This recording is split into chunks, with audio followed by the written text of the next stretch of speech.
Cette vidéo vous présente une application qui aide au suivi de l'efficacité de la réduction de mortalité des oiseaux et des chauves-souris sur les parcs éoliens terrestres en France. Je l'ai nommé Redukeol. Et donc voilà, en gros, vous avez la possibilité de donner au format CSV ou de les exporter ici. Vous pouvez cliquer ici pour télécharger un jeu de données fictive, voilà, tout simplement, qu'on pourra regarder ensuite. Je vous présente l'interface d'abord, où vous avez un formulaire, donc manuellement, les informations classiquement collectées dans le cadre des suivis de mortalité selon le protocole national en France, avec donc totalité brute estimée entre la médiane, les bornes inférieures et supérieures des intervalles de confiance, les périodes, les régions, si c'était des passages complets ou des passages allégés, protocole Rods and Pads, voilà, préciser des groupes d'oiseaux, de chauves-souris, le cas échéant, la persistance des cadavres, quelle formule estimateur vous avez retenu pour les estimations, l'efficacité, voilà, simplement préciser si elle était bonne ou mauvaise, et ensuite un minimum faux sur si oui ou non il y a des mesures de réduction déjà implémentées qui ont donc du coup influencé les résultats, avec si possible également de préciser les pourcentages annualisés de perte de productibles. Bon, vous pouvez ici une boîte commentaires pour ajouter des précisions, et en cliquant ici, ça ajoute dans la base de données en dessous l'information saisie, et vous pouvez comme ça multiplier les saisies.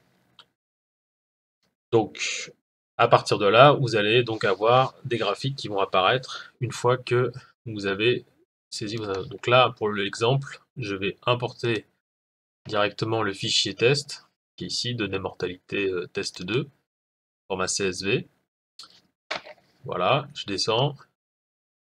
Et donc, on voit toutes les fausses données imaginaires que j'ai pu saisir avec, pour chaque élément, les passages, et ainsi de suite. Donc, on peut ici vérifier la saisie. À ce stade, on peut juste supprimer une ligne. On ne peut pas de nouveau cliquer ici pour corriger la saisie. Ce sera une option à développer ultérieurement. Une fois qu'on a les données disponibles dans la base de données, eh bien, il suffit de sélectionner le parc sur lequel on veut avoir les graphiques. Et donc, par exemple, celui-ci. Vous avez un premier graphique qui est assez simple, simplement sur les oiseaux. Entre d'une part, donc vous avez chaque année, là, 2023, 2024, 2025, 2026. Et vous avez donc ici le nombre de mortalités. Donc c'est le chiffre qui est représenté ici, c'est la médiane par défaut.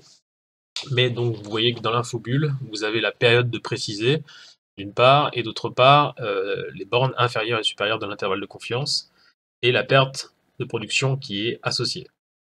Donc là, en l'occurrence, on voit que globalement la perte quasi la même, évidemment c'est fictif, et puis ça augmente un petit peu pour une médiane qui baisse un peu. Sur un autre exemple, on a quelque chose de un peu plus significatif d'une baisse de mortalité estimée pour une augmentation de perte chaque année, donc au cours de 3-4 années de suivi. Voilà. Vous avez la même chose pour les chauves-souris, avec différentes couleurs, mais c'est la même idée. Et ensuite, vous avez un récapitulatif donc, du nombre de passages standardisés selon le protocole national complet, j'ai dit, ou allégé, protocole Rods and Pads. Donc ça permet juste d'avoir ces infos. Et chacun des graphiques est directement exportable en cliquant ici pour l'insérer dans des rapports. Maintenant, ensuite, un peu l'intérêt supplémentaire de cette application, il est ici. Vous avez donc une courbe de projection de la mortalité des oiseaux cumulée sur 10, 20 ou 30 ans, avec plusieurs scénarios par défaut. Donc, on part de ce qui a été suivi, donc mesuré chaque année ici, là, donc en ligne, en courbe continue, qui s'arrête en 2026. Et donc, en fait, le delta qu'il y a ici, c'est-à-dire la mortalité additionnelle cumulée d'une année, est reporté l'année suivante de manière ici constante, sur 10 ans. J'ai proposé 4 scénarios différents. Un qui est un peu optimiste, c'est-à-dire qu'on parie sur une baisse de 5%, par an, pardon. Et donc là, évidemment, il faut faire attention ici aux valeurs sur l'axe des ordonnées. On voit le chiffre ici tout au bout, sur la projection, au bout de 10 ans, est de 110, alors que quand il est en constant, il est à 116. Dans la même idée, on est sur quelque chose de plus pessimiste, c'est-à-dire qu'une augmentation de 5% tous les ans par rapport à la constante, et donc on est au lieu de 116, on est à 122. Et plus subtil, simplement une courbe complètement aléatoire qui, en gros, diminue ou stagne d'année en année, et qui donne ce type de trajectoire avec une variation de 10% par rapport à la valeur delta entre ces deux années-là. Et donc on obtient ici dans ce cas-là 111, et pareil, mais sur 20% de variation, ici on est à 109. Et donc normalement, si on refait à chaque fois, comme c'est aléatoire, ça refait un calcul, et donc là par exemple on est à 113, ici on est cette fois-ci on est monté carrément à 125.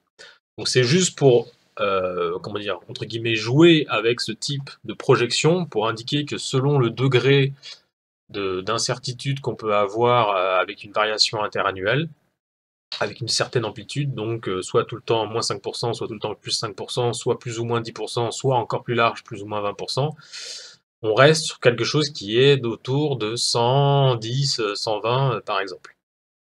On peut ensuite étaler ça sur 20 ans automatiquement, et 30 ans, pareil. Et ensuite, on peut sélectionner, si on a, le cas échéant, une période particulièrement à cibler, choisir la période. Et l'élément sympathique de l'application, c'est que si on a déterminé un seuil de mortalité acceptable, eh bien ici on peut le renseigner.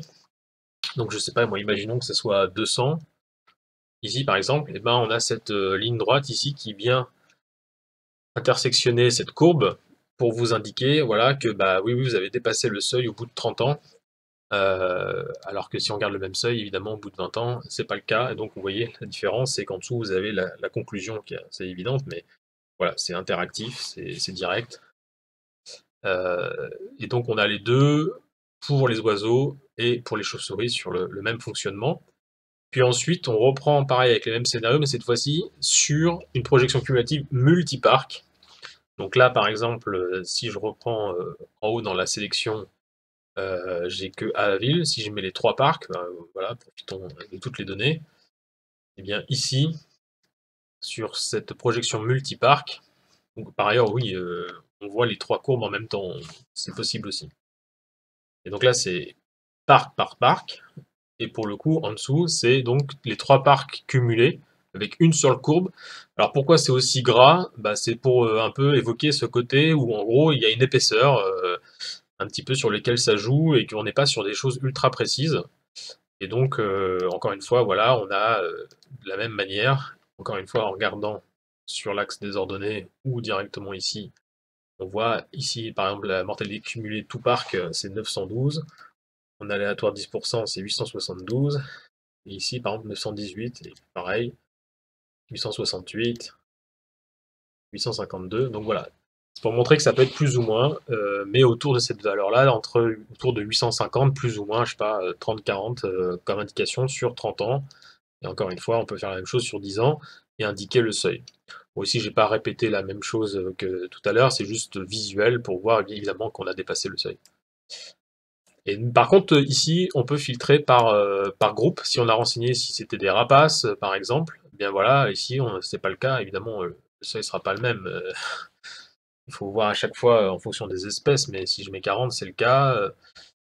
Et par contre, voilà, si on en a d'autres, des passereaux, alors si on n'en a pas, évidemment, ça n'affiche rien. Et si on en a, ça affiche quelque chose. Voilà, donc j'ai ici écrit un paragraphe qui exprime cela, c'est-à-dire que globalement, on est sur une épaisseur qui doit être un peu raisonnable, avec une variation de quelques pourcents.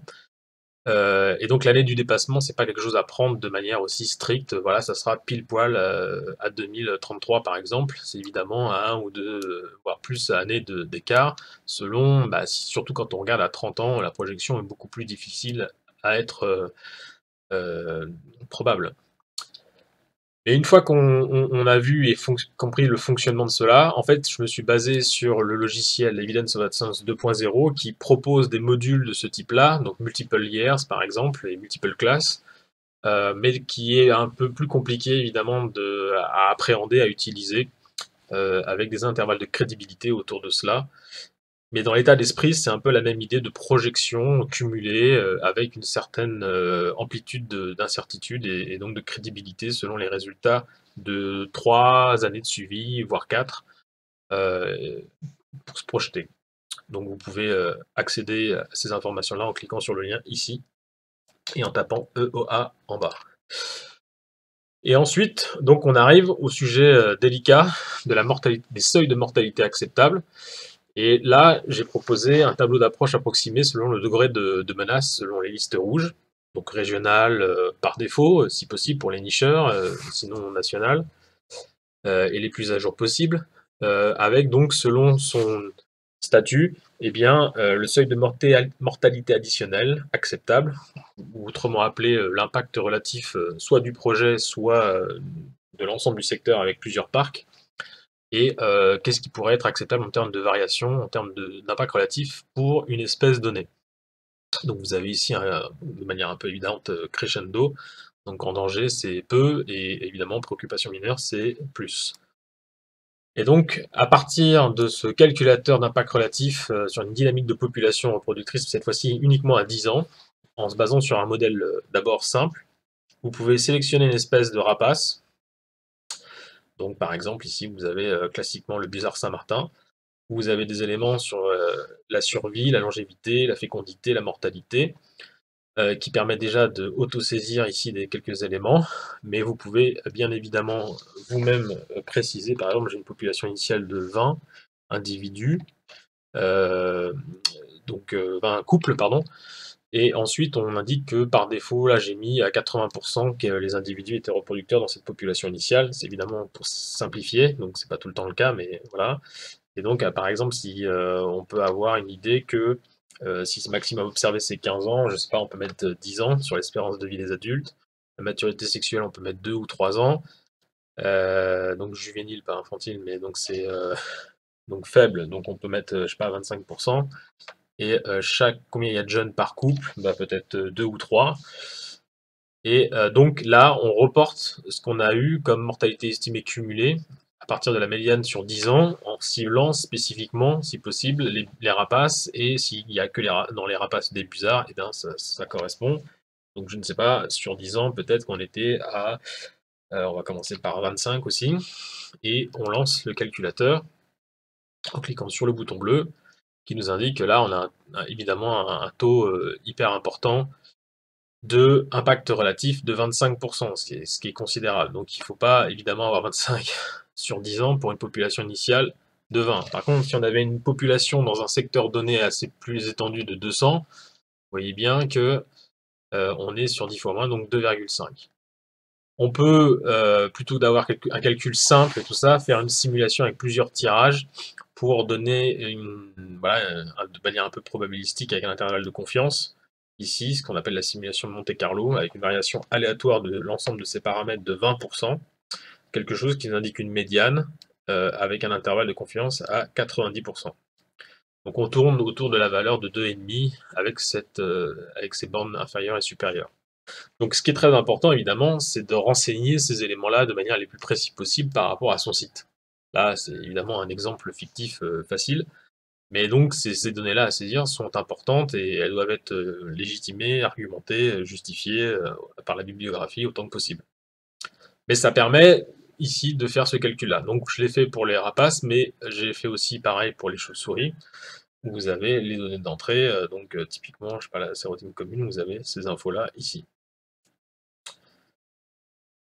Et donc il y a une petite explication sur la formule utilisée pour justifier la méthodologie, mais surtout, si vous êtes passionné de dynamique de population, bien normalement il faut utiliser un modèle plus élaboré avec des classes d'âge, ce qu'on appelle modèle matriciel de Leslie, et en cliquant sur ce lien, vous pouvez accéder à cela, où on a un simulateur, pareil, un peu basique, mais qui permet de rentrer les effectifs de la population initiale, des taux de survie connus classiquement dans la bibliographie pour chacune de ces classes, et ensuite donc ajouter l'effet, ici en l'occurrence de l'impact des éoliennes, où là, donc du coup, par défaut, on a des 1%, 2%. Ça pourrait être reconfiguré un peu plus précisément selon les situations. Et le taux de fécondité également connu dans la biblio. Et donc vous avez ici le bouton, s'il n'y a pas d'éolienne, donc il n'y a pas ces effets ici de quelques pourcents, eh bien on a plutôt une courbe globale de l'ensemble de la population totale, qui est plutôt ascendante mais qui stagne. Et ici vous avez le détail de chacune des classes d'âge. Par contre, évidemment, si on rajoute l'effet des éoliennes, on a un taux de 300, ce qui est plutôt négatif, ce qui n'est pas évidemment souhaitable. Ici, j'ai fait un peu la même chose que tout à l'heure, c'est en incluant des variations aléatoires de 20%. Voilà, et bien évidemment, ça change la donne complètement du tout. Et ici, peut-être plus subtil, 10%. Voilà, c'est juste pour visuellement se rendre compte par rapport à l'amplitude d'incertitude, ce que ça peut donner en termes d'écart d'effectifs. Et je rappelle encore une fois, attention au changement d'échelle ici sur les effectifs. Vous voyez, ça change, puisque donc là, au bout, on est sur du 900 quasiment, alors que là, on est sur du 500. Donc c'est très conséquent, mais c'est sur 30 ans, donc ça explique pourquoi il y a autant d'écart. Je reviens donc ici, vous avez un ensemble de ressources, donc des vidéos qui présentent les applications open source pour l'analyse des suivis des parcs éoliens, avec GenEst qui est celle recommandée pour les estimations de mortalité, EolPop qui est recommandée pour l'impact relatif sur la dynamique des populations des oiseaux nicheurs en France, et ensuite des liens directs sur les oiseaux nicheurs, les effectifs en France métropolitaine selon la bibliographie la plus récente, des infos sur le programme Vigikiro avec les tendances sur les dynamiques des populations de chauves-souris, et une référence maintenant internationale sur ce sujet-là. Voilà, cette application donc que j'ai nommée Redukeol,